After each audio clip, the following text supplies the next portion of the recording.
করছি।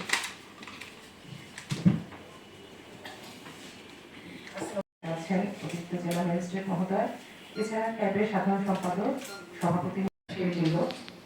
আজকের এই সভায় রমজান মাস দ্রব্যমূল্যের ঊর্ধ্বগতির একটা প্রবণতা দেখা যায়। তো এইবার রমজানে সেরকম খুব অস্বাভাবিক কোনো, তো যেহেতু দেখা যায় যে বিশেষ করে খাবারের সাথে হোটেল ব্যবসায়ের সাথে আপনারা এখানে অনেকে জড়িত আছেন, কিন্তু সম্প্রতি নিরাপদ খাদ্য কর্তৃপক্ষের একটা মামলায় কিন্তু একটা প্রতিষ্ঠানকে করছি যাতে দ্রব্যমূল্যের ঊর্ধ্বগতিটা খুব অস্বাভাবিক পর্যায়ে না যায়, সেই বিষয়টা আমরা মনে করি। এর সাথে আমরা যখন অভিযান পরিচালনা করি প্রতিদিন আমাদের অভিযানের টিম বের হচ্ছে। খাদ্যের কথা আছে, পুষ্টির কথা আছে, স্বাস্থ্যের কথা আছে, সেই কথা নির্বিচারে সার, নির্বিচারে কীটনাশক এই খাবারে।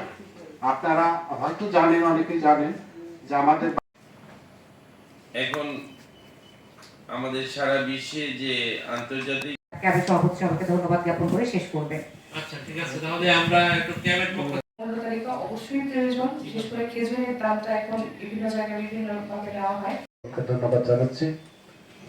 আমার কথা হলো যে এখানে আমরা অনেক বেশি অ্যাক্টিভ, এটা জেলা প্রশাসক স্যারের আন্তরিকতার কারণে পরিবেশে ব্যবসা পরিচালনা করি এবং নির্ভেজাল খাদ্য মানে মানসম্মত খাদ্যটাকে আমাদের নিরাপদ করা হয়। কিভাবে করা হয়?